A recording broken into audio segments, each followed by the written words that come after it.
اور پھر اگر ہم تاریخ کے اندر دیکھیں تو ہمیں ایسے واقعات ملتے ہیں اور ایک بہت بڑی تعداد میں ملتے ہیں کہ جس کے اندر سفر کے مہینے میں کیے گئے کاموں میں بڑی خیر تھی، سفر میں جو اعمال کیے گئے وہ ان میں بڑی برکت تھی، اور سفر المظفر میں تاریخ کے اندر ایسے واقعات ہیں کہ جس سے امت کے لیے ایک سبق بھی ہے اور امت کے لیے وہ مفید بھی ہیں۔ اگر سفر کا مہینہ نحوست کا مہینہ ہوتا، اگر یہ شر والا مہینہ ہوتا تو یہ نہ پیش آتا۔ مثال کے طور پہ سفر سن 7 ہجری میں قبیلہ دوس کے 70 یا ایک روایت کے مطابق 80 افراد نے اسلام قبول کیا، اور قبیلہ دوس وہی ہے جہاں کہ حضرت سیدنا ابو ہریرہ رضی اللہ تعالیٰ عنہ ہیں، اور اسی موقع پہ سیدنا ابو ہریرہ رضی اللہ تعالیٰ عنہ کا بھی قبول اسلام ہے۔ اگر سفر اتنا شر کا مہینہ ہوتا، سیدنا ابو ہریرہ جیسا محدث جس سے تقریباً 5200 روایات مروی ہیں، سب سے بڑے محدث، کتب احادیث میں اکثر روایات ان کی نقل کی جاتی ہیں، ان کا ایمان لانا اسی مہینے میں ہے،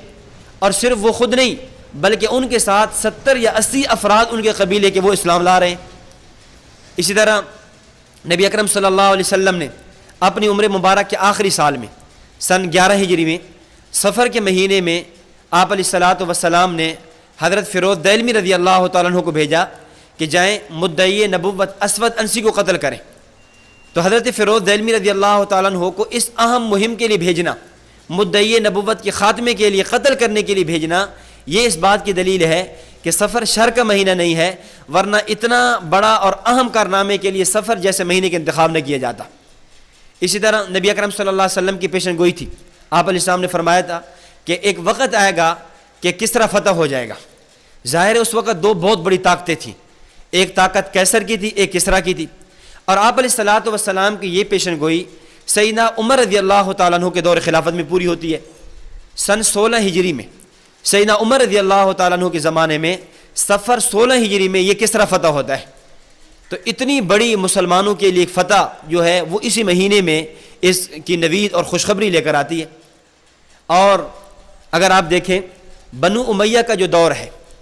خلافت بنو امیہ کا جو زمانہ بنتا ہے، جو سن 40 ہجری سے شروع ہوتا ہے اور 132 پہ جا کر ختم ہوتا ہے، تو یہ تقریباً جو 92 سال ہیں بنو امیہ کے دور کے، ان 92 سالہ بنو امیہ کے دور خلافت میں سب سے اہم ترین جو دور ہے وہ سیدنا عمر بن عبدالعزیز رحمۃ اللہ علیہ کے دور خلافت ہے۔ عمر بن عبدالعزیز رحمۃ اللہ علیہ کے دور خلافت کے 2 سال، عمر بن عبدالعزیز رحمہ اللہ کا دور خلافت سفر 99 ہجری سے شروع ہوتا ہے اور 101 ہجری پہ جا کر ختم ہو جاتا ہے۔ تو یہ وہ دور ہے جو پوری بنو امیہ کے دور کا، یعنی جس کو عصر ذہبی، سنہری دور سمجھا جاتا ہے، اس دور کی ابتدا بھی کس میں ہو رہی ہے؟ سفر المظفر میں ہو رہی ہے۔ تو اگر ہم تاریخ میں دیکھیں تو بہت بڑے ایک واقعات ملتے ہیں سفر کے اندر جو خیر کے ہوئے ہیں، لہذا یہ نظریہ، یہ کنسپٹ اور یہ تصور کہ یہ سفر شر کا مہینہ ہے، اس میں کیے جانے والا کام وہ مفید نہیں ہے، بدترین ہے، یہ ساری باتیں توہمات میں سے ہیں، ان کا حقیقت سے کوئی تعلق نہیں ہے۔